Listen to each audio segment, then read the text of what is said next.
só a roupa, era moda, era atitude, era comportamento, era cultura, era gastronomia, acho que isso tudo compõe, né, a minha visão sobre moda. Então, foi aí que eu decidi entrar numa época em que, inclusive, não haviam escolas de moda Sim. ou lojas com esse perfil tão definido aqui no Brasil. Então, foi uma construção a partir do zero. Eu comecei a fazer cursos de corte e costura que haviam na época, mas eram cursos tão medíocres quanto a própria academia de qualquer segmento, porque os cursos de moda aprisionavam as pessoas em fórmulas, Sim. não as libertavam. Trazia uma regra de construção de roupa, um molde industrial, né, que é o mesmo molde de 200 anos atrás, ali estabelecido como uma regra que as pessoas têm que seguir para construir, né, uma roupa. Então, não houve uma evolução ou até um próprio entendimento, né, dessa fórmula que é a estrutura da arquitetura da roupa. A gente constrói capas, enfim, uma maquiagem em cima de uma construção velha. E eu achava aquilo totalmente insano quando eu via aquilo ali sendo seguido e passado para as pessoas como uma fórmula, né? Existe muito... Infelizmente as pessoas gostam de fórmulas, né? Para aquilo que era mais delicado, eu coloquei aquilo que havia de mais precioso, né? Que era todo o saber, né, desses profissionais. E a gente construiu um grande sonho, uma grande fábula, que quando foi levada, ninguém sabia, né, para o São Paulo Fashion Week, quando as pessoas viram aquilo, elas ficaram tão encantadas. Primeiro que elas não conseguiam identificar a princípio que era feito de papel. E quando elas identificaram, elas literalmente entraram em êxtase, porque estava sendo desfilado por bonecas, né? A gente colocou os modelos com peruca Playmobil para parecer uma bonequinha modernista, industrial, falando um pouco daquilo que a sociedade estava virando, mas ao mesmo tempo criando essa possibilidade da projeção, né? Quando você tem um brinquedo, algo lúdico, você sonha. Olá, tudo bem? Mais um episódio do nosso podcast sobre moda, tendência, fashionismo, consultoria de imagem e vários outros assuntos. E, Nath, o que tem para hoje? O que tem para hoje é um convidado muito especial, porque ele mudou o curso da história da moda no Brasil, é assim como eu vejo, e no mundo também, ele sabe disso, apesar da humildade, porque eu já tive a oportunidade de conversar com ele em 2 outras vezes, e temos a honra de ter aqui na nossa mesa hoje para a gente bater um papo, para a gente conversar com designer e estilista Jun Nakao.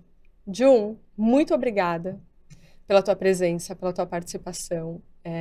Eu entendo que para quem estuda moda, para as consultoras de imagem, né, para quem está inserido nesse mundo, você tem uma grande representatividade. Ter você aqui com a gente hoje, contar um pouco da sua história, compartilhar com a gente, vai ser de grande valia para nós e para o nosso público também. Então, muito obrigada por você estar aqui. Muito obrigada.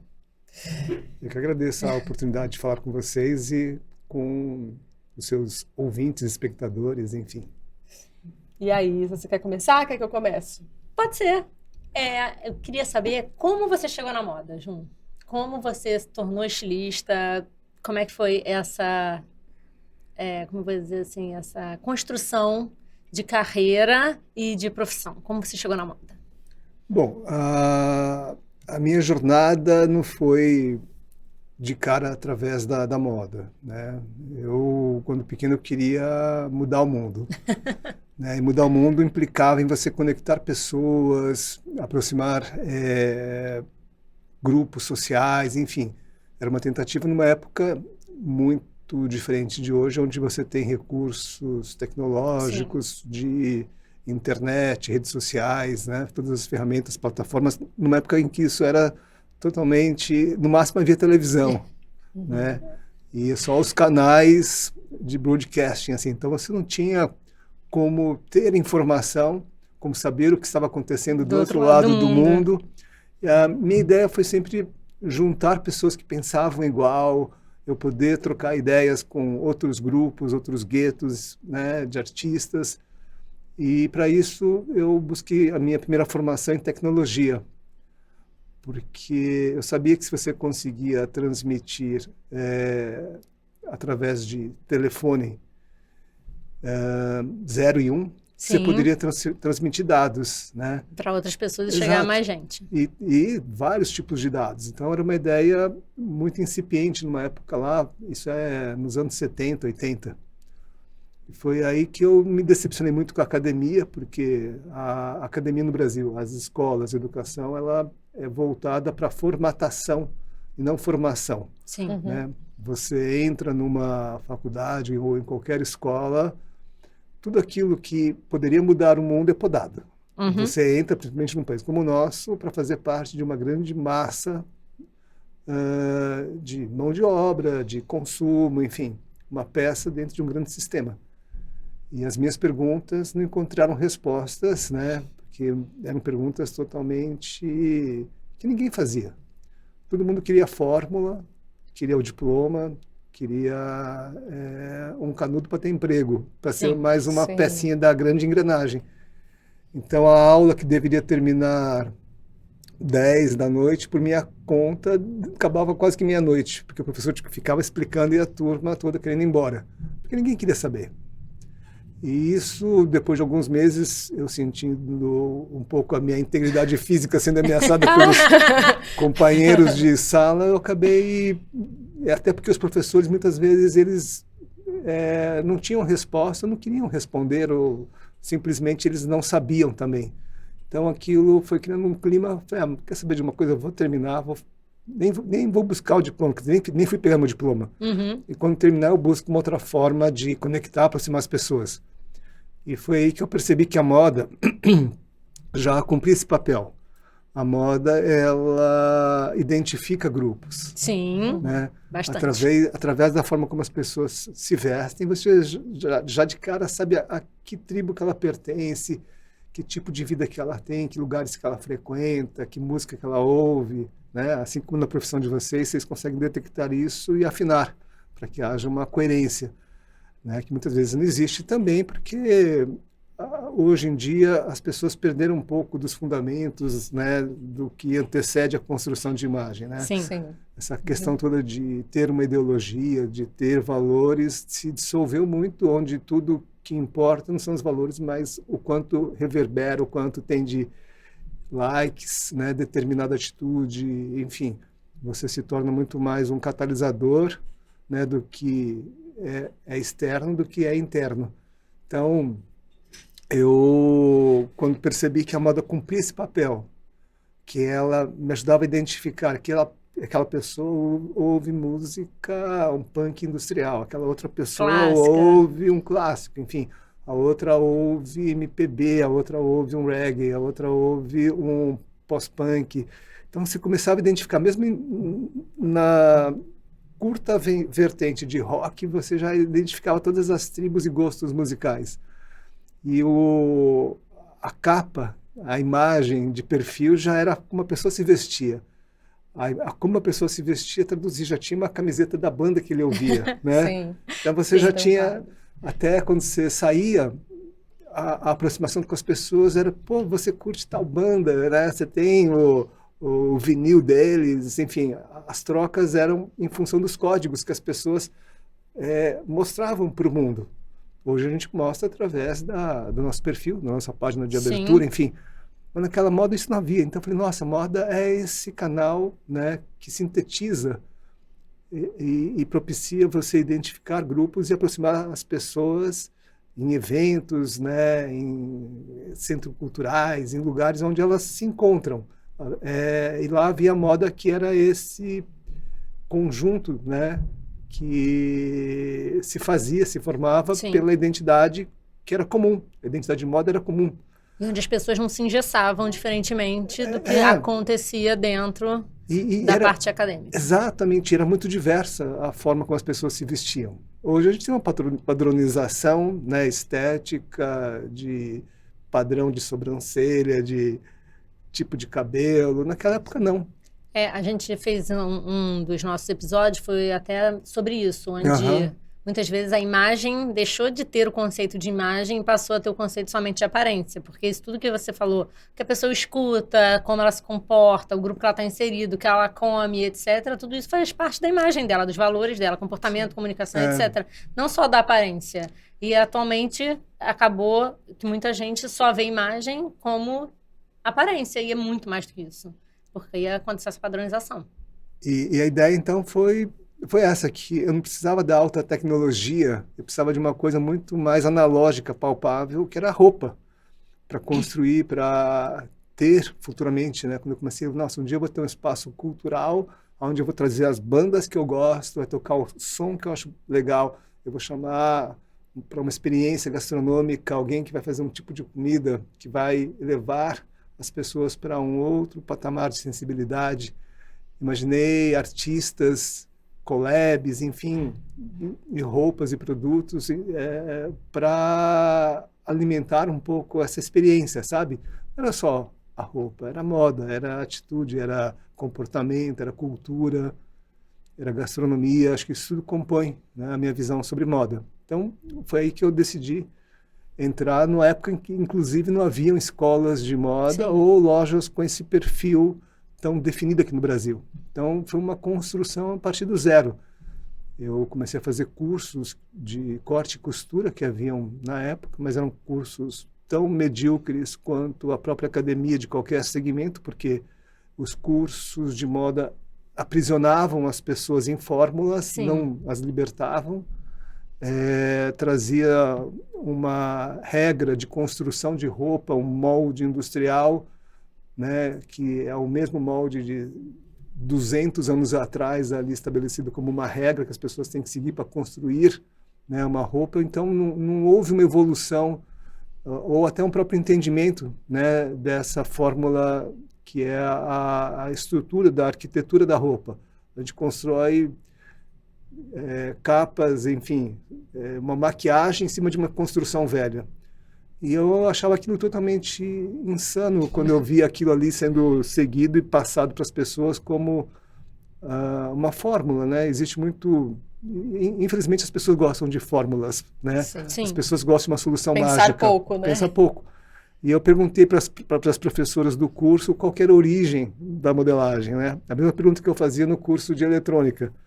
No curso de eletrônica, meu apelido era qual é a origem, né? E a mesma coisa aconteceu na escola de modelagem, corte e costura, que eu acabei também... Dessa vez eu não fui até o fim, que eu falei, não vou perder mais meu tempo. Eu vou buscar na fonte, eu vou descobrir como que se constrói uma roupa. Eu fui trabalhar com alfaiate, depois eu fui trabalhar no ateliê de alta costura, depois... E eu continuo a vida inteira, né, aprendendo com todos os profissionais com quem eu trabalho. Sim. Então, a minha construção de um entendimento, né, foi criar uma metodologia. Hoje, eu ministro workshops, cursos para libertar as pessoas, para que elas possam criar uma nova moda.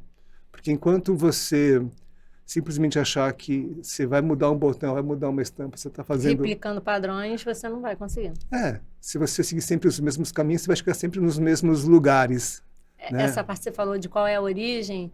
Eu também acho muito importante, porque acontece muito isso na consultoria. Muitas vezes as pessoas falam, mas esse livro, essa teoria está obsoleta. Sim, mas é a origem. Então, se você não entender a origem, você também não consegue nem ter base para criticar por que aquilo está obsoleto e perceber o que você pode fazer de diferente para mudar. Mas tem algumas coisas também que...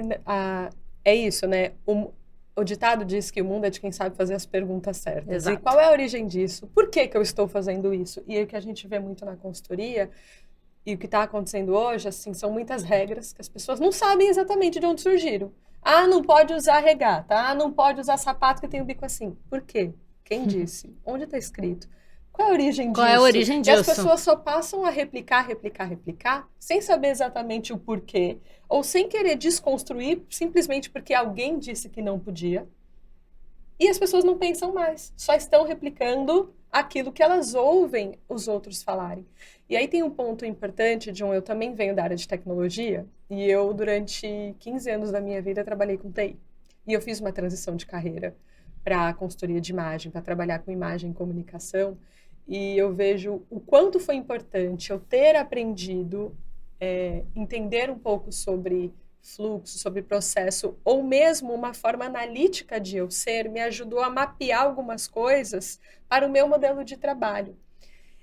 Eu conheço, né, um pouco, já ouvi você falando sobre a metodologia que você criou, que eu acho fenomenal. Estava falando com a Isa aqui antes da gente começar, porque você tem na tua cabeça, né, o que me parece eu preciso saber o fundamento disso aqui, e eu sabendo o fundamento, eu vou conseguir construir outras coisas. E o que não tem fundamento, deixa que eu vou construir, deixa que eu vou refazer isso aqui.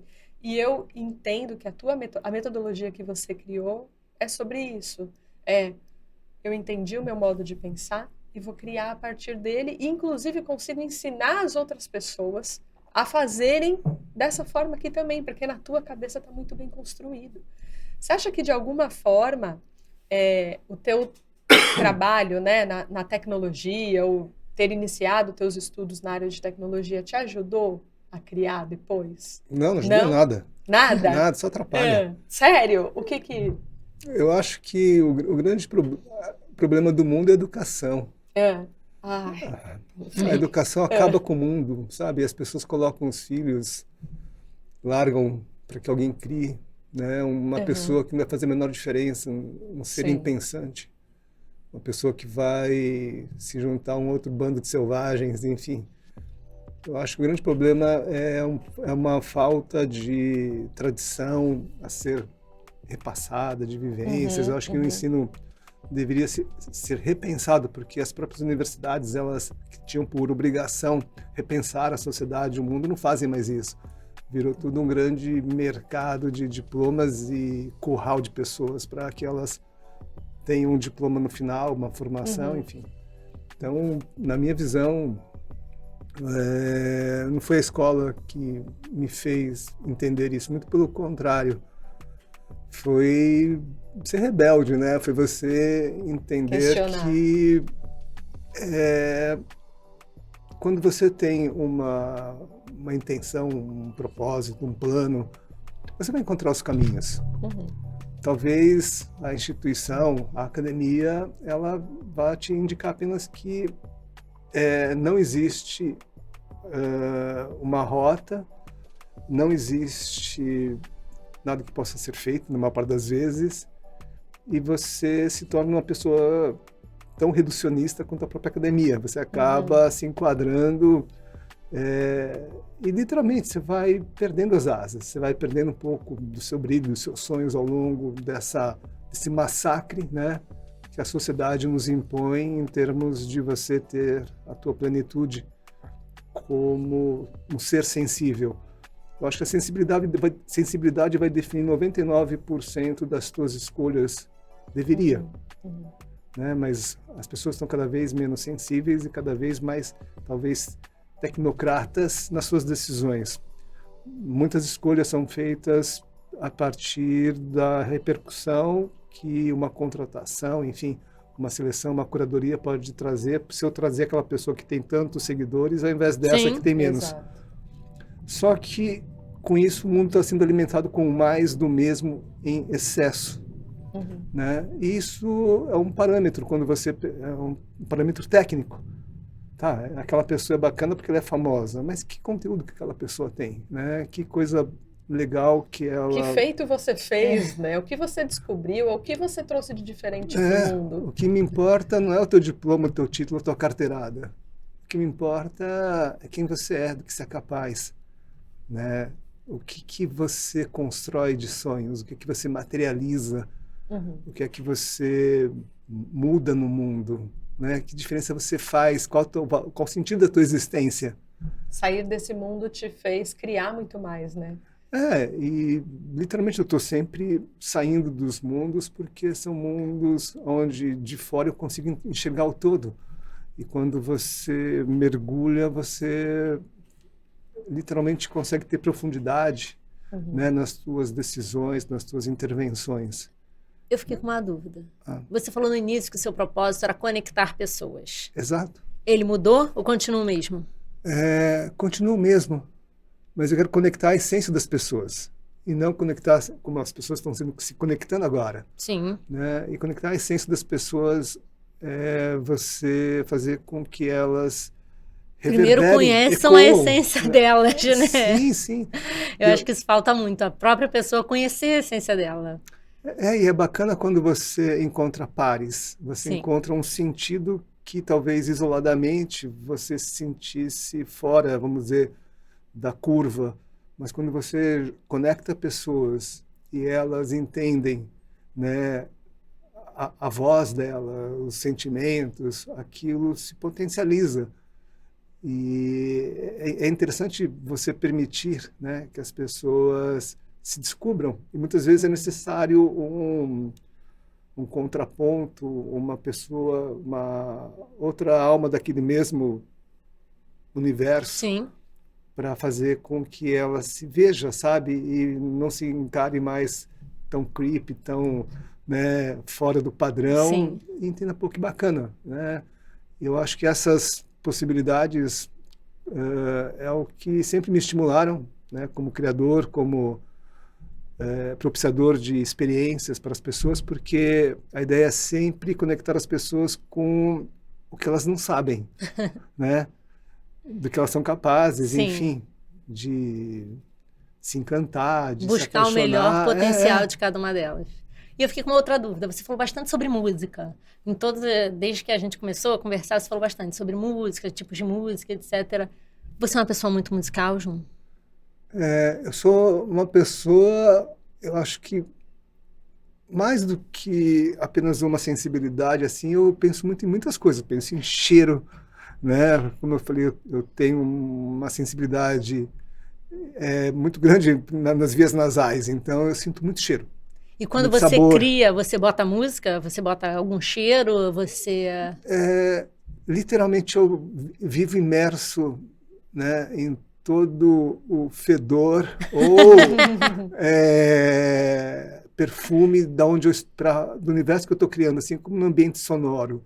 Eu preciso ter isso, sabe? Entendi. Seu sentimento é muito aguçado de toda forma, Não, entre seus seis sentidos, né? Os eu preciso sentidos são estar aguçados. num sua lugar que não sinestesia. existe ainda e eu preciso estar lá antes dele existir. Então eu tenho que imaginar e me contaminar de tudo isso para materializar qualquer projeto. Então é quase como se eu me teletransportasse para os universos que eu crio, porque posteriormente é que vem e surge a vida.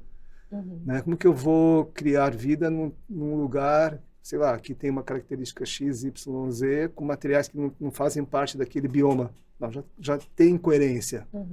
Então, o meu trabalho é descobrir esses universos e criar vida nesses lugares que são os mundos que eu crio. Então, quando você cria uma coleção, você sempre busca imaginar como seria o mundo daquela coleção. Exato, é um tema, né? E é uma aí, época. E aí você se coloca o universo dentro da do livro, música, sim. da gastronomia, de tudo daquilo.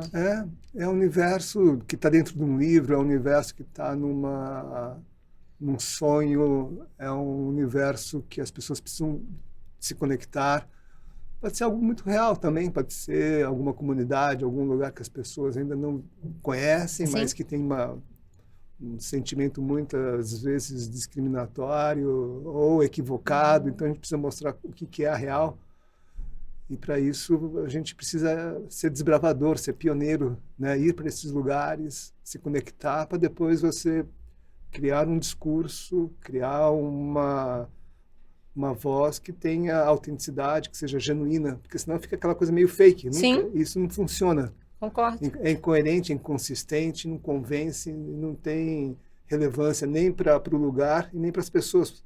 Primeiro tem que fazer relevância para o lugar. Primeiro tem que fazer relevância para o roteiro, para o tema, para o propósito. Aí quando tudo está em sinergia, naturalmente isso vai encontrar e vai ecoar nas pessoas porque tem potência. Não é algo incoerente. E quando você começou a ver que a moda era mais disruptiva, que as pessoas se ligavam, falando antigamente, né, se ligavam muito pela moda, por tudo, pela forma como se vestiam, pelo lugar onde estavam, pela música que consumiam, você teve alguém que te inspirou, seja um estilista ou alguém, uma personalidade, alguma coisa, para você entrar nesse mundo da moda, ou foi observando só as pessoas mesmo? Naturalmente, quando eu entendi como que a moda funcionava, eu comecei a estudar estilistas, né? Vivienne Westwood foi uma grande pessoa imaginei. que, sabe, por causa da musicalidade, por causa da proposta, né, do mundo que ela criava, né? E naturalmente me apaixonei também pelo trabalho de Yohji Yamamoto, do Issey Miyake também, enquanto construções arquitetônicas em volta do corpo. Então, aqueles dois universos, para mim, um que era muito disruptivo em termos de atitude, outro em termos de construção, para mim foram coisas que se somaram como uma referência inicial. E, naturalmente, os grandes estilistas, né, quando se fala sobre olhar para o passado, Claro. né, para você ter uma base para... Hoje em dia, até quando eu falo para os meus alunos, é importante você conhecer o que já foi feito, para você não fazer plágio, no mínimo. Né? Né? Então, e ainda mais, eu sou obrigado a fazer, porque eu não posso expor uma carreira por causa de um plágio, Sim, porque totalmente. eu cometi a ingenuidade, sabe, de não estudar ou pesquisar o tema.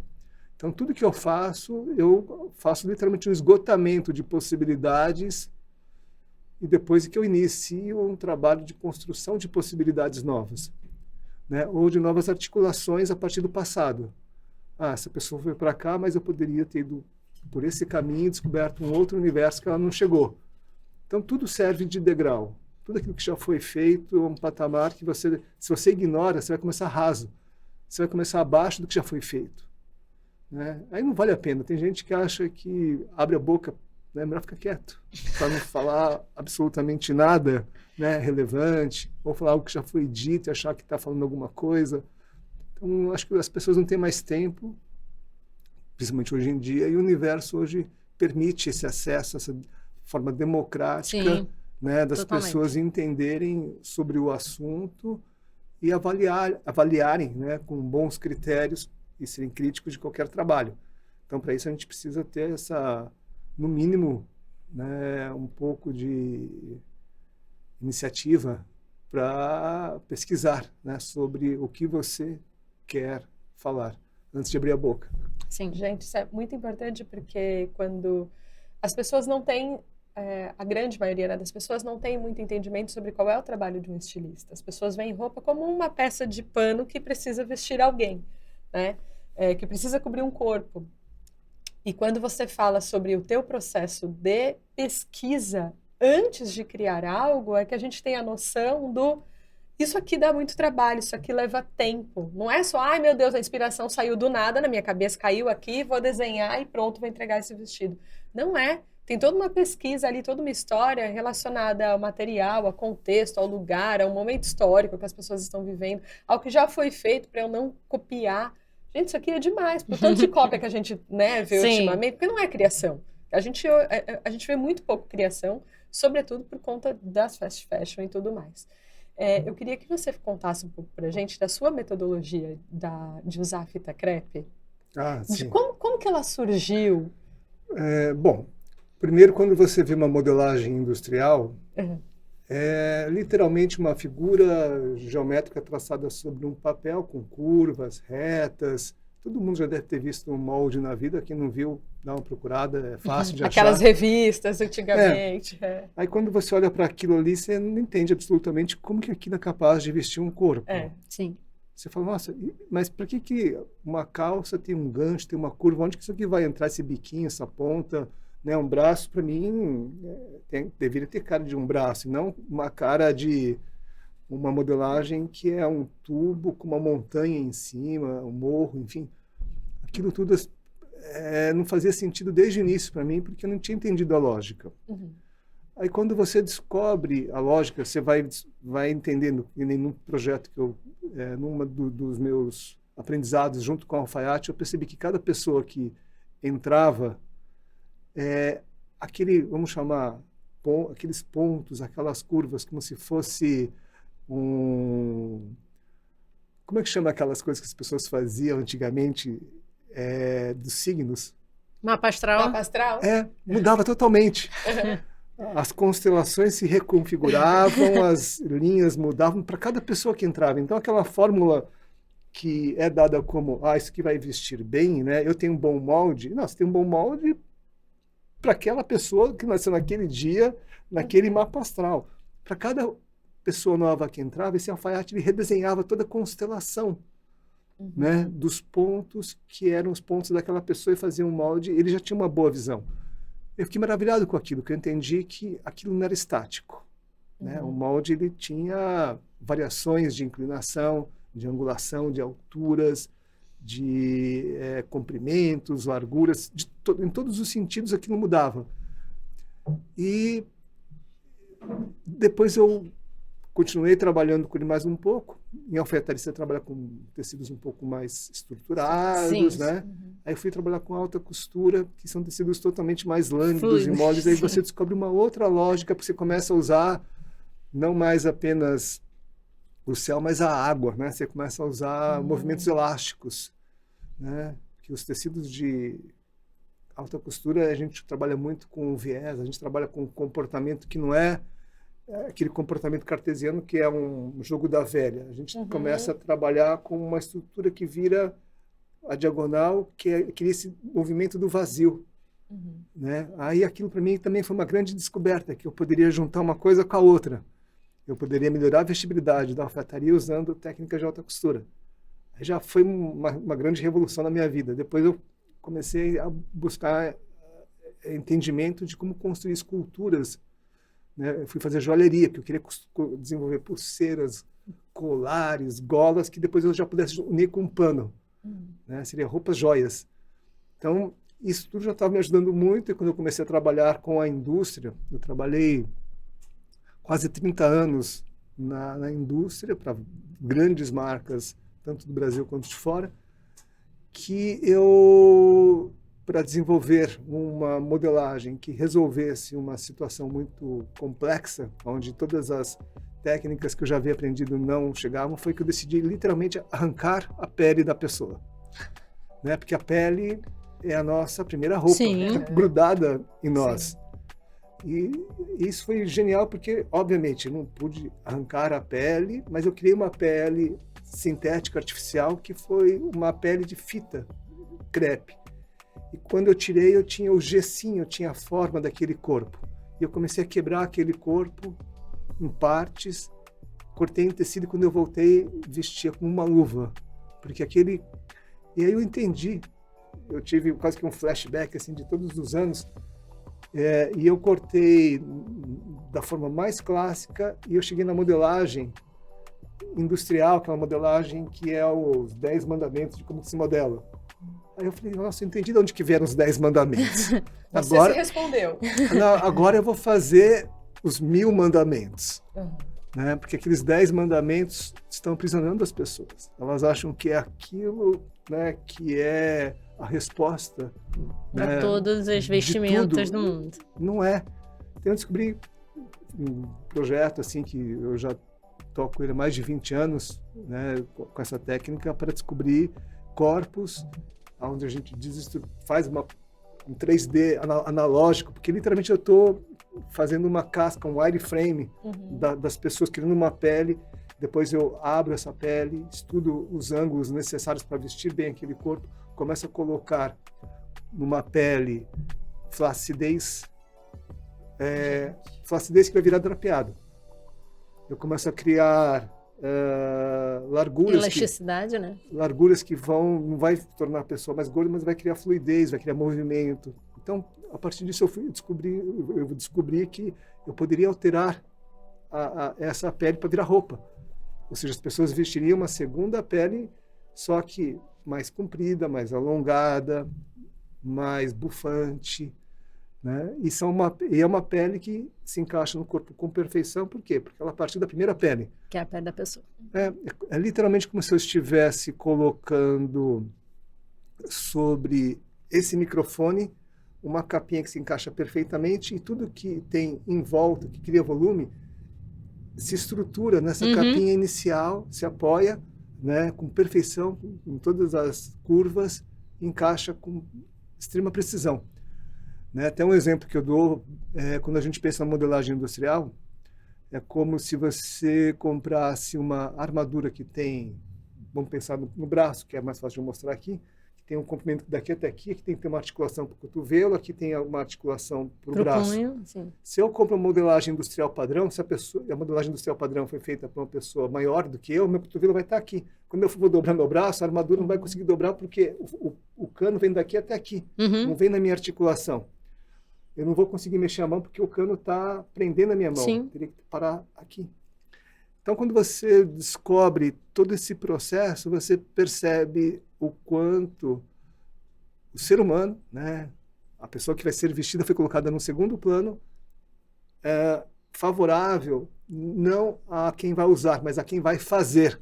As máquinas, sabe? Sim.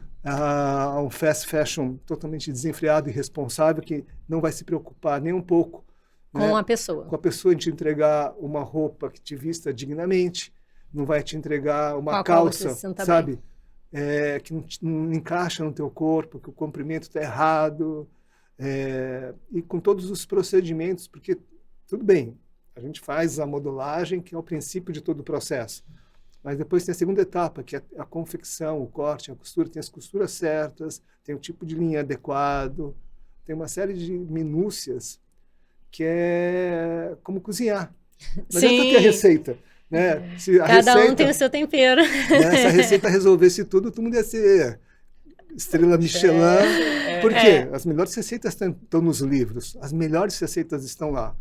Mas é só o ato...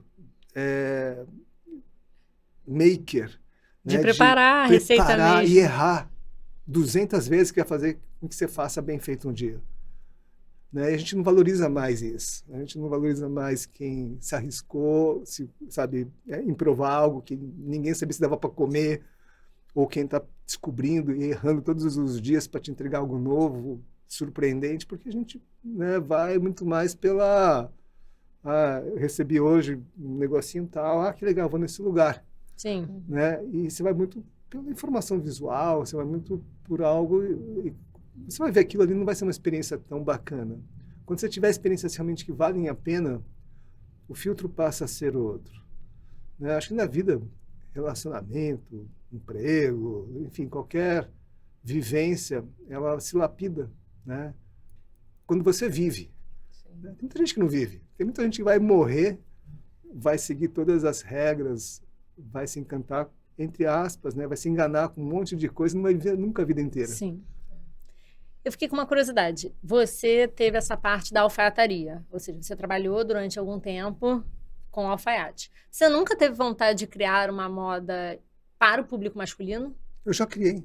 Não, depois que você começou a criar para o público feminino, você não teve vontade de voltar a criar para o público masculino? Não, eu comecei com masculino, inclusive. Sim, sim. A minha carreira eu comecei fazendo moda masculina, depois eu fui para o menino, e eu sempre mantive as duas linhas. Eu sempre fiz masculino e feminino em todas as empresas. Porque atualmente você é muito mais conhecido pelo feminino Sim. do que pelo masculino. Isso é em decorrência do impacto de um trabalho que reverberou no mundo inteiro, que era uma coleção feminina. 2024. 2004, isso. 2024 tem 20 anos, isso. Deixa eu fazer uma observação antes da gente entrar nesse tema, porque queremos ouvir de você, embora a gente já tenha estudado até não querer mais sobre ele. É importante você falar sobre o teu estudo sobre o corpo, porque o que a gente vê acontecendo hoje com relação ao consumo de fast fashion é uma distorção em relação ao corpo, porque a gente começa a perceber o nosso corpo de uma outra forma quando você entra numa roupa que não te cabe, que não te serve bem, e você começa a colocar a culpa no corpo, né? Porque você não tá adequado, né?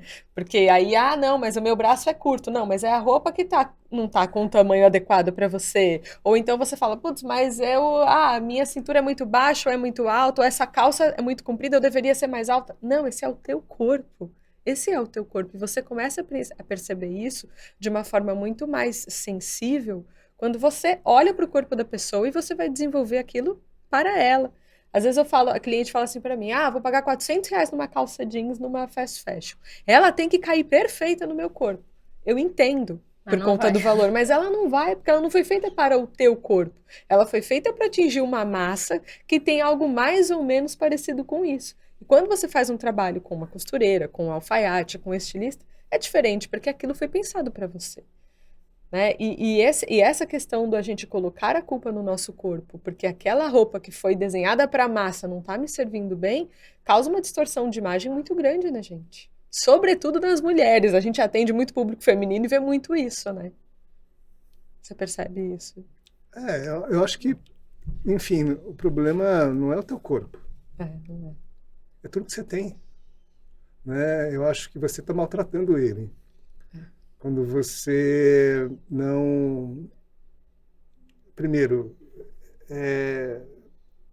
eu vejo que tem muitas pessoas que elas não se permitem por uma questão miserável, sabe? De se achar não merecedora de algo digno. Uhum. Né? E as escolhas, elas se tornam, então, reversas, né?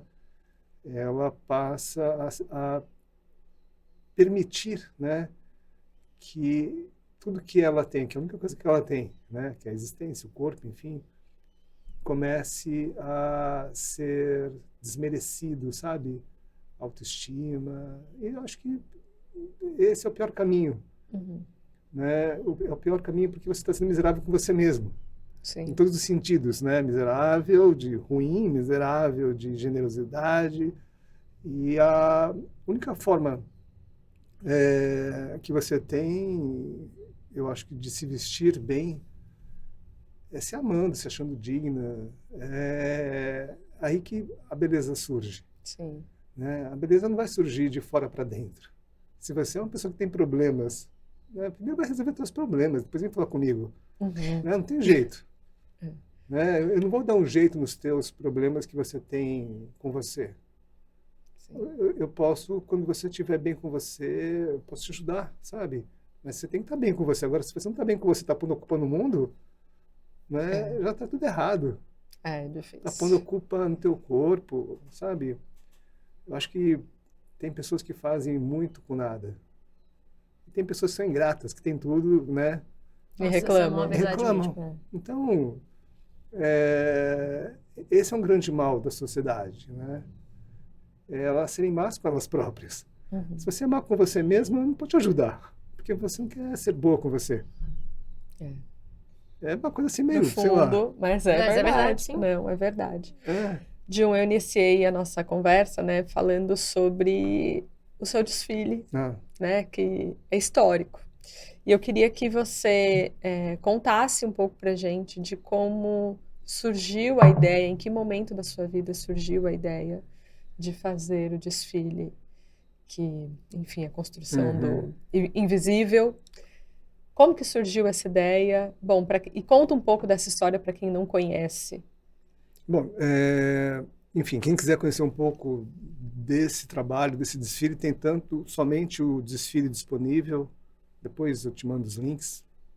Nós vamos colocar os links, porque tem o documentário também. Tem também o documentário do processo, ou seja, os bastidores, né? Como é que foi o dia a dia das equipes, como é que foi tudo mantido em segredo, porque literalmente a gente estava com um plano meio que daqueles de um assalto a banco, né, que iria acontecer, ou de fazer algo ilícito, uma coisa muito disruptiva. A gente fez durante quase que 6 meses na total penumbra, assim, trabalhando de uma forma muito...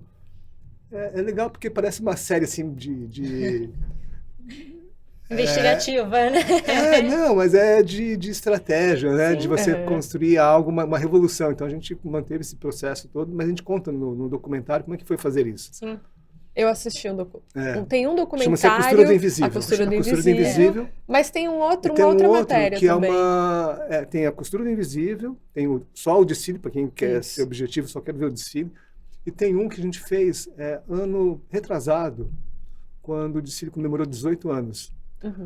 Que se chama O Invisível da Moda Brasileira. Eu assisti esse daí também. Esse O Invisível da Moda Brasileira tem a participação de muitas pessoas da época que atuam ainda hoje no mercado, fazendo uma reflexão, né, sobre os tempos, né, sobre a época em que aconteceu o desfile, os dias de hoje, né, e juntando com isso uma perspectiva e um pensamento futuro. Então a gente tem essa revisitação né, do passado, uma análise do presente, uma projeção que a gente acredita que possa funcionar para o futuro.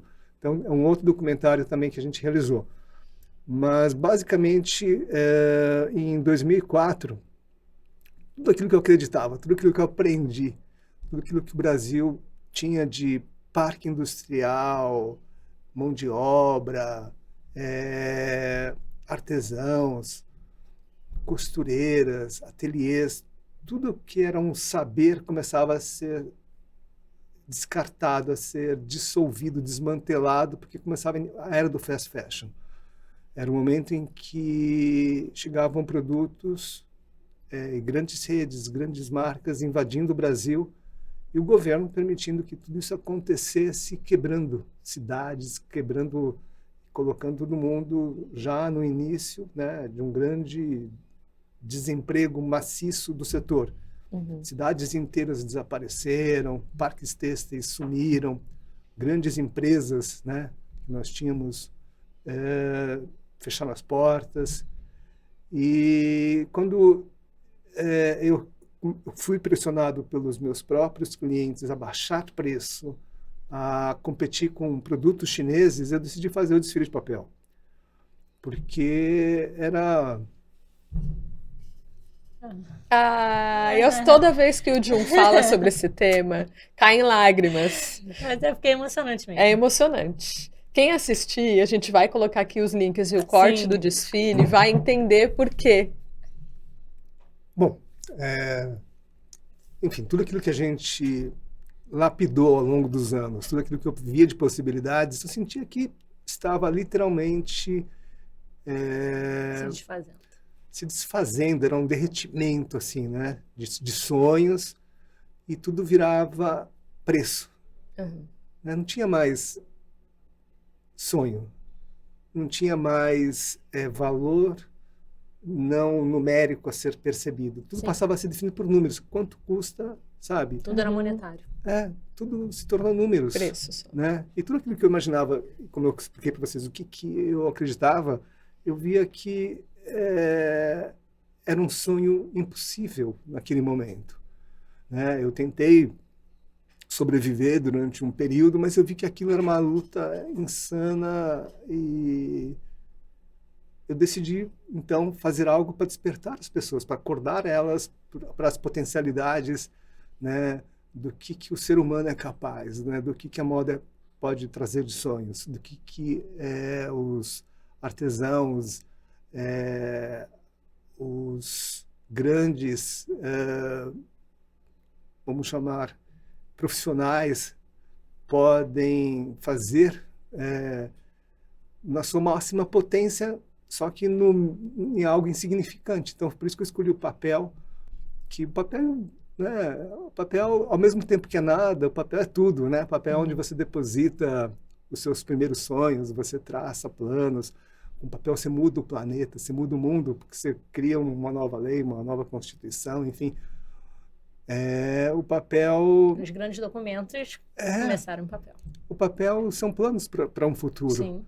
Né? E é, ao mesmo tempo, tão efêmero, porque basta um incêndio, basta um rasgo. Né? Uma aguinha, uma gota d'água, acabou. Exatamente. Então, naquilo que era mais delicado, eu coloquei aquilo que havia de mais precioso, né? Que era todo o saber, né, desses profissionais. E a gente construiu um grande sonho, uma grande fábula, que quando foi levado, ninguém sabia, né, para o São Paulo Fashion Week, que quando as pessoas viram aquilo, elas ficaram tão encantadas.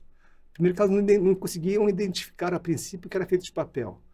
E quando elas identificaram, elas literalmente entraram em êxtase, porque estava sendo desfilado por bonecas, né? A gente colocou os modelos com peruca Playmobil para parecer uma bonequinha modernista, industrial, falando um pouco daquilo que a sociedade estava virando, mas ao mesmo tempo criando essa possibilidade da projeção, né? Quando você tem um brinquedo, algo lúdico, você sonha, né? Você se imagina, eu estou voando, eu estou entrando num bosque. E as pessoas entraram nesse bosque, entraram nessa história.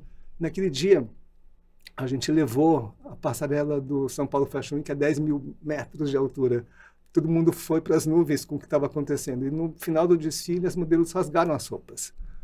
Era algo que estava pré-definido desde o início. Mas elas só souberam naquele dia. Exato, só souberam no backstage. Porque eu não queria que elas rasgassem com desdém, sabe? Rasgassem sem respeito. Eu queria que elas rasgassem com dor. Então, elas sentiram muita dor quando souberam, porque pela primeira vez elas foram tratadas com o máximo de dignidade porque elas tiveram uma roupa feita sob medida. Então, cada uma tinha a sua roupa de princesa.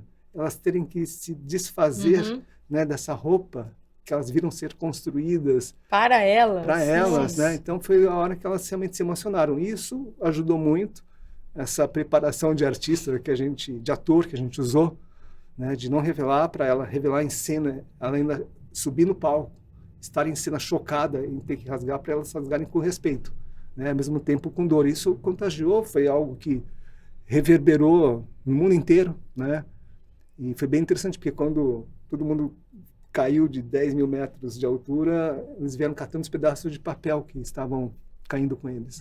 Não sobrou um papel depois que o desfile terminou na passarela, nem cenário, levaram tudo embora, porque era tudo feito de papel. Foram mais de 700 horas, quase 1 tonelada de papel, né, porque era uma coleção inteira e toda a cenografia também feita de papel. E o objetivo era realmente conectar as pessoas com a excelência humana, tanto de quem faz quanto de quem é afetado pelo afeto, né, de quem faz. Fazer com que elas sentissem afeto. E a grande verdade da vida é que as pessoas só valorizam quando perdem. Sim. Você precisa perder para entender o quanto vale. A gente aprende muito mais com as perdas. Quando elas perderam aquilo, eu queria que elas entendessem que elas estavam trocando tudo aquilo por números. E para você? Porque você, ao mesmo tempo que teve sucesso, afinal foi, assim, o desfile foi exatamente como você imaginou. Você viu toda a sua coleção naquele momento ser destruída. Sim. Você teve esse sentimento contraditório ou você só sentiu... Não, eu não tive sentimento contraditório nenhum, porque eu sabia que o fim, aquilo não era o fim, aquilo era o começo. Sim. É ali que a luz se acendia. E a forma de acender a luz, né, de iluminar esse invisível, fazer com que as pessoas elas despertassem para o sonho que elas estavam deixando de sonhar, né, para mim era necessário.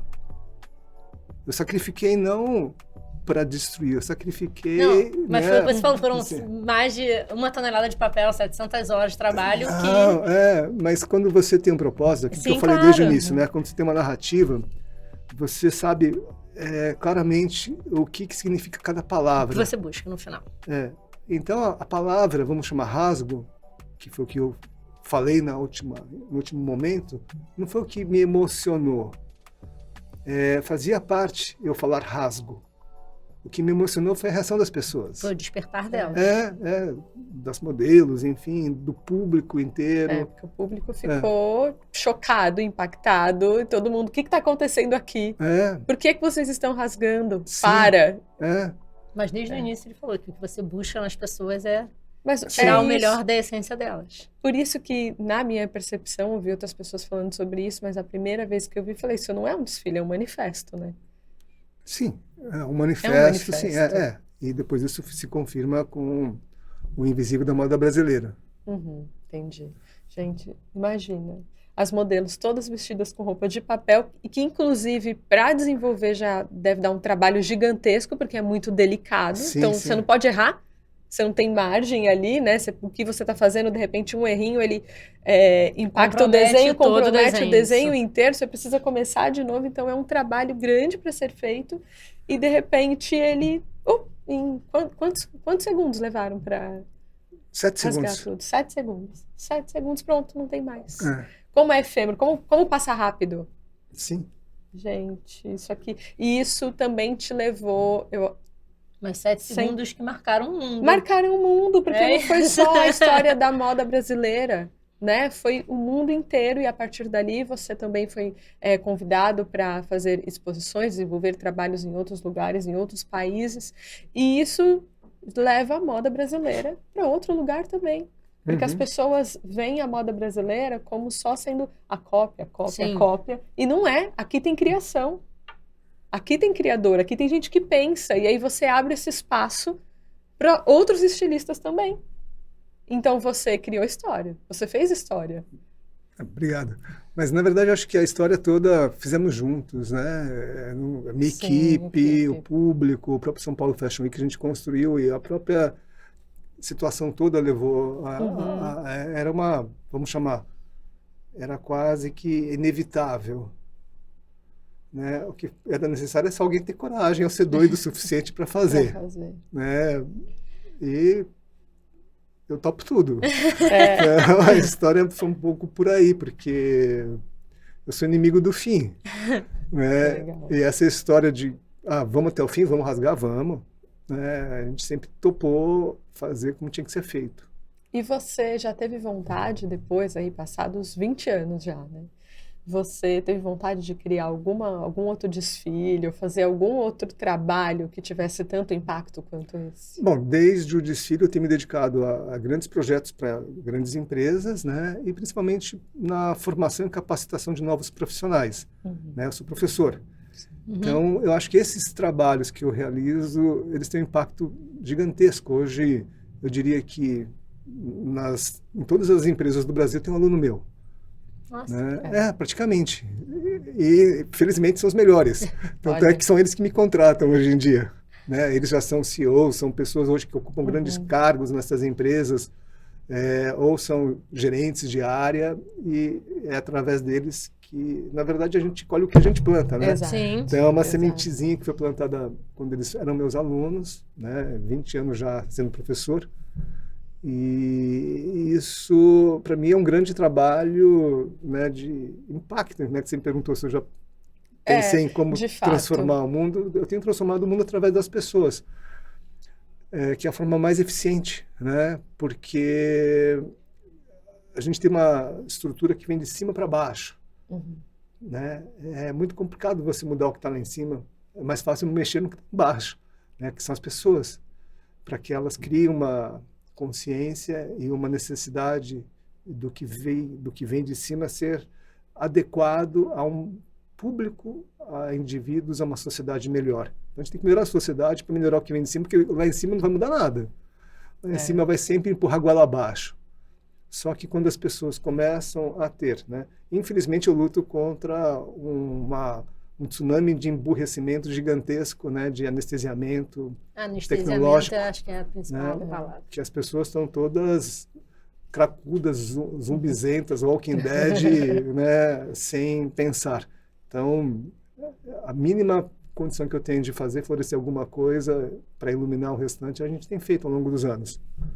Então, para isso, desde projetos sociais, projetos para públicos de baixa renda, entre eles tem um projeto que eu lancei durante a pandemia, quando eu vi que realmente o barco já estava indo para o fundo, né, do poço, literalmente foi para o fundo do poço, as pessoas ficaram mais desempregadas. A gente lançou um projeto chamado Pílulas, que é ensino à distância para costureiras que perderam emprego, para terem a sua própria, ao invés de ter uma lojinha de conserto, ela poder fazer roupa, aumentar um pouco a remuneração, a entrada de renda. Então foi um processo que a gente começou e tem dado muito certo. Depois eu tenho outro projeto que eu fiz com a Doméstica também, que é para pessoas que querem começar a entrar na moda pelo caminho certo. Então são projetos que têm salvo, assim, pelo menos hoje já são mais de 10 mil alunos, né? Então a minha expectativa é que essas iniciativas ajudem, sabe, Tem um a impacto mudar. social. Sim, né? sim. Exatamente. E aí você ajuda, assim, através do seu conhecimento, a outras pessoas a se construírem também, né? Sim. Então, eu até acessei o Pílulas recentemente e eu falei para Isa, eu falei, particularmente, é claro, né? Tua precificação, eu falei, gente, você vai ter aula com o Jun, ele vai te ensinar por um valor que é muito, assim, na minha perspectiva, preço, na verdade. preço, não é o valor, por um preço muito razoável. E você está aprendendo com uma pessoa que foi lá fazer. Eu falei, O valor é gente, inestimável e o preço... exato. É Eu uma falei, pílulazinha, é uma mas- pílula, sabe assim, é tipo É um uma coisa shopping. simbólica. É uma coisa simbólica para uma pessoa que pode mudar a vida dela através da costura, da modelagem. E ela vai aprender com o Jun Macau. E esse projeto também tem vínculos, né, que eu estabeleci com um outro projeto social que eu atuo também, que é o Balé Paraisópolis, para crianças. Paraisópolis. Conta um pouco desse projeto, John. Vai chorar! Jun, eu também sou bailarina clássica. E eu tenho um amigo que ele, enfim, tem um trabalho super bacana também com bailarinos que... enfim, o balé, né, o balé clássico, a dança clássica, ela é muito elitizada. Sim. E aí quando você vê, né, às vezes uma comunidade, pessoas, né, de baixa renda tendo acesso à dança, à cultura, a algo que possa mudar a vida delas, é demais, assim, isso é uma coisa que me arrepia, todo trabalho social me arrepia. Conta pra gente um pouquinho. Basicamente, a minha relação com o Balé Paraisópolis começou por ocasião de um lançamento de um outro livro, né, que eu participei, a editora me chamou, porque ela queria que eu fizesse o lançamento junto com as crianças do balé. Que eu fosse até o balé para falar com as crianças. Mas perguntei por quê? Tem tantos autores também no livro, de todos os projetos que elas viram, quando elas pararam no seu trabalho, elas ficaram encantadas. Porque era exatamente as imagens do desfile de papel. Então, pareciam bonecas, pareciam fadas, tinha uma certa relação muito forte com o balé. Aí eu fiz uma palestra para crianças de 7, 14, até 14 anos na época, e elas ficaram quietas, em silêncio absurdo, por quase 2 horas, encantadas com todo o processo criativo. E a partir de lá, desde então, eu tenho me dedicado a esse projeto, ensinando as crianças a modelarem, a fazerem seus próprios figurinos.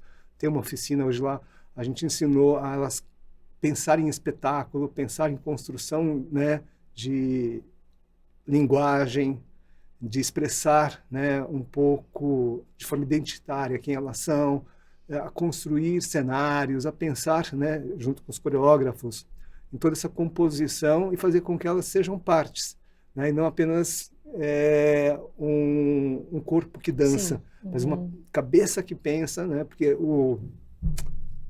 olha lá. A parte educacional muito. Porque o mais importante é a gente ensinar elas que elas podem voar, sabe? Sim. Que elas podem ter sonhos. Exato. E isso é muito bacana, porque começou primeiro como balé para crianças, e é um projeto que já tem mais de 10 anos. Então, as crianças que começaram com 7, 8 anos já estão com 18. Né? Então, eu acompanhei desde pequenininho até agora que elas estão... maiores. Formadas. Ai, gente. Eu também não posso falar muito do balé, não, porque eu sei o quanto ele... profissionalizadas, a cultura, né? Tanto é que agora o balé lançou a Companhia Balé Paraisópolis, que é uma companhia que remunera os bailarinos. Então, quem se formou hoje tem esses primeiros bailarinos, né, como referência, né, como profissão. Então, isso é uma formação completa. Isso é muito importante, porque a pessoa consegue perceber que... não é um hobby. Não, e que o carreira talento dela, Sim. aquilo que ela fez e construiu ao longo daquele tempo é reconhecido. Exatamente. E ajuda no sustento, né? Então, sim, isso é o mais importante. Eu acho que salva vidas, né? Salva. Eu acho que quando você entende do que você é capaz, você não deixa de ser tão manipulado. Né? E foi bem bacana, quer dizer, é muito bacana esse projeto. Muito legal, muito legal. E a Isa? Eu ia perguntar, vamos lá. Você falou um pouco sobre isso, das crianças desenvolverem junto com os professores, a partir do estilo, pensarem juntos. Eu queria que você falasse um pouco sobre o seu estilo pessoal. Como você chegou no seu estilo pessoal, no que você veste, no que você escolhe para vestir todo dia, já que moda é expressão. Você se expressa através das suas vestimentas. Como você chegou nisso? Quando você cria uma autoimagem, né, até tem muitas pessoas que me chamam de eu quero que você venha, mas eu quero que você venha de Jun. Não é? Eu falei, mas como assim? Vem de camisa branca. Né? A gente falou isso. Nós escolhemos estar de preto, as duas, porque a gente sabia que você ia vir de camisa branca. Vem de camisa branca, com a tua calça jeans e com aquele tênis espalhafatoso. Falei, tá bom. Né? Porque o que aconteceu? Quando eu fui identificado e eu subi num palco pela primeira vez, eu comecei a fazer as palestras, por coincidência eu fui vestido dessa forma. E aquilo criou uma expectativa, uma identificação, né, da minha pessoa com aquela estética. Sim. Que é a mesma coisa que se você visse, sei lá, o Super-Homem numa balada ou um artista qualquer que é um personagem de um outro jeito, você não reconheceria o personagem. E eu sei que para as pessoas é mais fácil eliminar essa primeira etapa, que é ter essa coisa bipolar. Com quem que eu estou falando? Estou falando com a pessoa que é o meu mestre, que vai me prestar uma consultoria, vai me ajudar, ou estou falando com uma pessoa informal, né, que se veste cada hora de um jeito, enfim, é uma pessoa que não tem uma unidade. Eu prefiro ser essa unidade porque as pessoas se sintam seguras. Né? Importante. Eu acho que essa constância cria um conforto onde as dúvidas elas se dissipam, não são criadas, na verdade. É como se você for para o médico e de repente chega lá no médico, o cara não está, sei lá, de jaleco branco. É um pouco isso, sabe? Ou um cara fala que é da polícia, mas não está com a farda. Sim. Né? Então, assim que você vê uma pessoa com a farda, teoricamente a polícia, né, pode te ajudar, né? Imagina. Ou enfermeiro, né? Aquela pessoa, eu estou passando mal, olha, tem uma pessoa de jaleco ali, eu vou falar com ela, quem sabe ela me salva. Então, essa construção começou daí, depois a gente foi lapidando, porque eu passei a pedir que as minhas camisas fossem feitas por um aluno meu, que se formou e virou um camiseiro. Nossa, que legal. Né? E os tecidos, eu procurei os tecidos assim que fossem os mais simples, singelos, ao mesmo tempo cheios de manualidades. Então, são sempre tecidos com algum trabalho artesanal, uma lese, um bordado, para valorizar quem faz. Que interessante. Né? E o tênis que eu geralmente uso é um tênis que eu ganhei do CEO da Nike quando a gente fechou um contrato. Você desenhou, você fez uma coleção em colaboração com a Nike. Sim, a Nike me convidou para desenhar a primeira coleção fashion da história da Nike com um estilista. A Nike nunca tinha assinado Nike mais um estilista. Então, eu fui o primeiro estilista que eles chamaram para esse projeto, para entrar no segmento de moda. Eu entendi, em conjunto com o CEO, a importância dessa ação, porque a Adidas já fazia isso. Já fazia isso com o Yohji Yamamoto, depois com a Stella McCartney. Né? Eles me chamaram, eu falei assim, top, vamos fazer. Só que eles sabiam que era uma coisa nova para eles, porque a Nike é muito mais street, é muito mais esporte na raiz. A Adidas já buscava essa coisa um pouco mais moda. Então a gente fez isso para entender um pouco como que a Nike seria percebida nesse mercado. E aí você recebeu de presente esse tênis? Ele me deu o presente quando eu fui lá, ele me deu aqui, ele falou assim, aqui é uma coleção limitada, eu usei ele, uso ele, até reformei ele. Virou sua assinatura, Sim, faz parte, né? Ah, que bacana, muito legal. Olha só, as collabs, então presta atenção, porque nasceu aqui.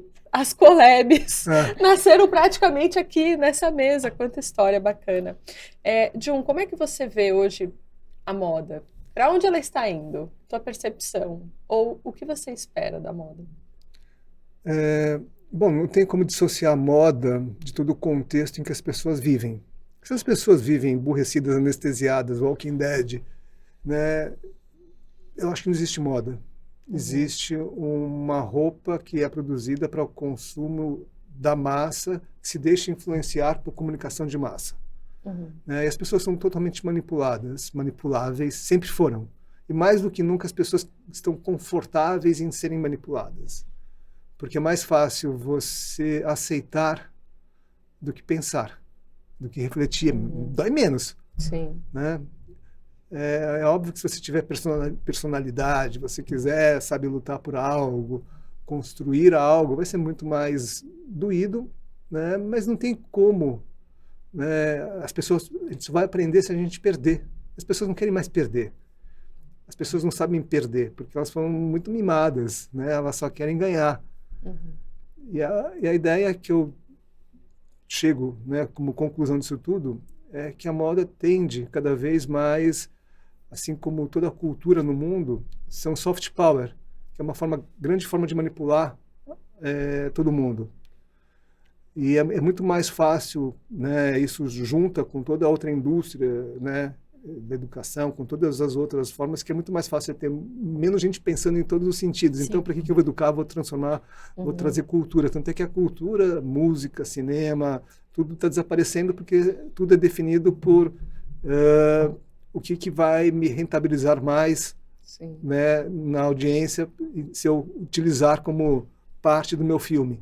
Sim. Então, os filmes, hoje você tem a pessoa que faz a trilha, que é a pessoa que tem mais likes, enfim, mais seguidores, tudo vai definido assim. E mesmo a escolha de quem é parte do processo, sabe? Quem faz parte desse grande circo também. Quem são as pessoas que vão estar sentadas, quem vai estar influenciando. É tudo um grande consenso de literalmente chapar as pessoas por uma coisa assim que é ilusória, que é uma overdose, né, eu chamaria mentira. É uma grande mentira que as pessoas gostam de ser chapadas com essa ostentação, com tudo aquilo que é uma felicidade. As pessoas, elas perderam totalmente essa capacidade, né, de estarem vivas. Né? Esse é um grande problema.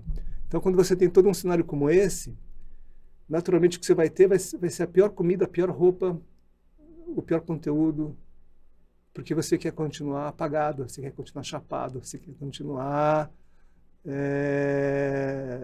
zumbizando aí, sem opinião. Pensamento crítico. Você quer. Porque você acredita naquilo, você acha que aquilo ali é bacana, e você vai querer imitar aquilo. As pessoas se tornaram muito mais imitadoras de felicidade do que felizes. Elas não percebem. Então, infelizmente, né, a minha visão é de que não precisa ser mais real. Pode ser mentira, eu acredito. Né? E é o que tem acontecido. E isso é muito ruim para quem é maker, para quem produz, para quem é empreendedor, para quem tem ideologias, para quem tem propósito, para quem tem princípios, valores. É muito ruim, porque as pessoas vão morrer de fome. Ela vai ter que se corromper, né? Mas eu sei viver com pouco. Então o que importa é isso. É as pessoas entenderem que aquilo lá não vai saciar o mais importante, né? A tua sede não vai ser extinta, enfim, você vai continuar triste, vai continuar com todos os problemas, né? Porque isso não é um remédio.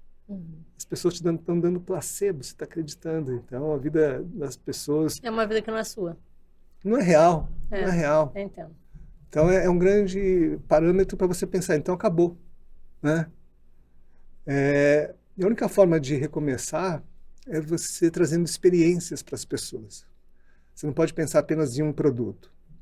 Pense numa experiência, né? E em torno disso você tenha algo que seja um souvenir, né, daquele momento. Aí, quem sabe, isso acenda uma possibilidade de tudo recomeçar. A partir de um objeto de fé. Será que caberia a Matrix, sabe? Tomar Eu uma pílula para... Vamos reprogramar Exatamente, isso aqui, sabe? A assim, Matrix tem duas pensamos pílulas. igual. Tem uma que você fica naquela inércia e tem uma que você retoma a tua vida, a vida normal, sabe? Será que uma pílula quase resolve, isso mesmo. não é? Será que uma pílula resolve? E, Jun, trazendo um pouco aqui para a profissão do consultor de imagem. Como que você entende o papel do consultor de imagem hoje para a sociedade, para as pessoas, para o vestir no geral, ou de que forma o consultor poderia atuar com... Não sei, como que você vê o trabalho do consultor de imagem? Dentro desse contexto todo, onde vocês lidam com essas forças, né, externas, eu acho que vocês têm quase que um karma aí de curar o mundo. Karma, foi ótimo. Meu Deus. Quem decidiu ser isso vai ter que curar o mundo, porque você vai ter que curar as pessoas. Eu acho que a partir do momento que alguém procura vocês, ela está pedindo socorro. Né? Tipo, olha, eu não sei o que eu uso, eu não sei o que eu faço. Né? É uma pessoa que está pronta para ouvir. Então, eu acho que é um bom ponto de partida. Né? Naturalmente, tem aquelas pessoas que não querem ouvir, só querem ouvir o que querem. Sim. Então, tudo bem. Essas pessoas se mandam catar coquinho. Não tem que perder tempo com esse tipo de gente, porque isso aí só vai atrapalhar o meu currículo, sabe? Eu não quero manchar a minha honra trabalhando com você. Sim. Que forte isso. A gente sempre fala, a pessoa tem que estar pronta para passar pela consultoria de imagem, porque se não for o momento dela, se ela está fazendo porque a amiga viu a amiga, porque não sei o quê, porque está na moda, não vai mudar nada para ela. Não vai mudar nada, porque ela não está pronta para aquilo. Então, de certa forma, pelo menos a pessoa percebeu que na amiga deu algum efeito. Tá lá pela amiga, mas tudo bem, vamos fazer com você. Eu acho que tem todo um trabalho, primeiro, de um entendimento profundo. Eu acho que é um trabalho que precisaria um lado também de suporte, talvez, dependendo do tamanho do problema medicamentoso ou psicanalítico, enfim, para ajudar a pessoa a se descobrir. E a partir daí, eu acho que ela vai entender como construir felicidade. Eu acho que a felicidade se constrói de várias formas, onde a imagem apenas espelha, né, essas transformações. Sim. A imagem, acho que é um reflexo, né, dessa construção. A pessoa começa de um jeito, ela vai experimentando outras possibilidades que ela própria não se sentia capaz. Sozinha é difícil, né, dela tomar essa decisão, não tem segurança, precisa de alguém que a direcione, né, de alguma forma. Entendi. E aí? Vamos para o nosso bate-bola. Bate-bola? Cadê? O que é o bate-bola? É bem São rápido. perguntas super objetivas sobre o que tem no seu guarda-roupa. Tá. Vamos lá. O podcast O que tem para hoje, o bate-bola é só sobre o que tem no seu guarda-roupa. Exato. São perguntas tranquilas, assim, ó, bem fáceis. Bem fáceis. Sua cor favorita? Azul. Azul. Qualquer tom de azul? Claro, escuro? Tanto faz? Qualquer tom. Olha que engraçado. Silvana falou completamente oposto. Tivemos uma das convidadas que odiava azul. Não conseguia achar ninguém bem de azul. Ela falou pra gente, né? Ela falou, olha, é muito difícil, porque ela também é consultora de imagem, enfim. Silvana Bianchini, uma referência na consultoria de imagem, ela falou assim, gente, não conseguia, no início não conseguia ver ninguém bem de azul. Mas azul é uma das cores mais, segundo, né, a psicologia das cores, que as pessoas mais gostam, né? O azul é uma das cores que as pessoas mais gostam. Cor que você menos tem ou que menos usa? Vermelho. Vermelho. Sua peça favorita?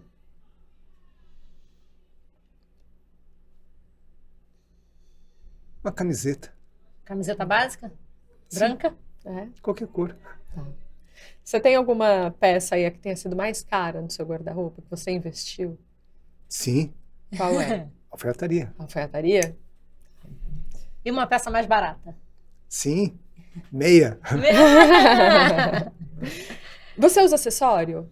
Sim, cintos. Antes eu usava relógio, não uso mais. Acho que só de acessórios. Então, o acessório que não pode faltar no seu guarda-roupa é cinto. As calças caem. É funcional. É porque precisa. O que nunca entraria no seu guarda-roupa? Camiseta do Palmeiras. Muito bem. Qual que é o seu time, Jun? Corinthians. Corinthians, aê! Muito bem, tamo junto. Você sabe porque não tem nada aqui. Né? Adorei. É porque, acho que até pode entrar, mas é mais uma tiração de sarro, assim, para ter um contexto. Mas eu não usaria. Eu entendo. Eu não uso nem camisa do Corinthians, quase.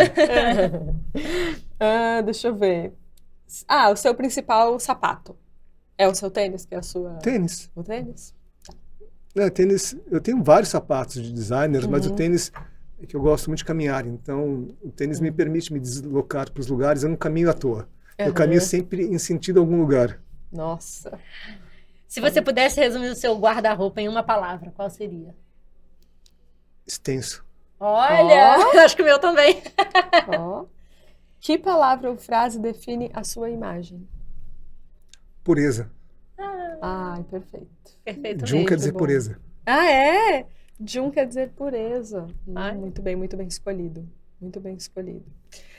Bom, eu tenho um agradecimento a fazer, mas antes de tudo, assim, eu acho que a tecnologia perdeu muito. Mas, em compensação, o mundo... O analógico ganhou muito. Não, eu digo assim, você não ter seguido, né, no mundo da tecnologia, porque talvez você é uma pessoa que faz tanto questionamento que talvez pudesse ter mudado também lá. Mas o mundo perderia esse outro lado do Jun, que foi o que nós ganhamos. Né? Então, eu estou muito feliz de você ter participado conosco. Muito obrigada por compartilhar, por ter sido tão solícito, tão humilde, tão assim, prontamente, né, responder. E não, eu vou sim, participo. E espero cruzar com você outras vezes. Já te vi, né, em 2 palestras. Inclusive, eu falei pra Isa, eu comprei uma peça de roupa dessa, a camisola que você desenhou pela Reco. Eu falei, e quando eu te encontrei no dia do lançamento da coleção, eu falei, não vou usar isso aqui como camisola não, vai ser um vestido. E eu já tô até vendo como é que ele vai usar, deveria ter trazido, mas enfim, eu acho que o mundo ganha muito com você. E nós também por te ouvir, a nossa audiência, os consultores de imagem, as pessoas, enfim, que trabalham com moda, precisam te conhecer teu trabalho. Então, mais uma vez, Jun, muito, muito obrigada. Eu também quero agradecer muito, eu de verdade fiquei maravilhada e para mim o maior agradecimento é por você não ter se privado em nenhum momento de falar a sua visão crítica sobre o que está acontecendo, sobre o que aconteceu e como as pessoas podem de alguma forma melhorar, porque eu acho que é a partir daí que a gente consegue crescer o outro e construindo toda uma sociedade melhor. Então, muito obrigada mesmo. Eu que agradeço. Obrigado pelo convite, equipe técnica, enfim, todo mundo que está aqui. A história toda, na verdade, se resume a uma coisa muito simples. A gente está aqui para se ajudar, né? Ajudar o outro. Conectar pessoas. Exatamente. No intuito de ajudar, de salvar, né? E a única forma que a gente pode fazer isso é literalmente a junção. Não tem outro jeito. Exatamente. Então, obrigado por estarmos juntos. Obrigada. E você que está assistindo o nosso episódio, deixe seu comentário, seu like, se inscreva no nosso canal. Estamos presentes no Instagram, no Spotify e no YouTube. E nos vemos no próximo episódio. Nos vemos no próximo episódio. Beijo. Beijo.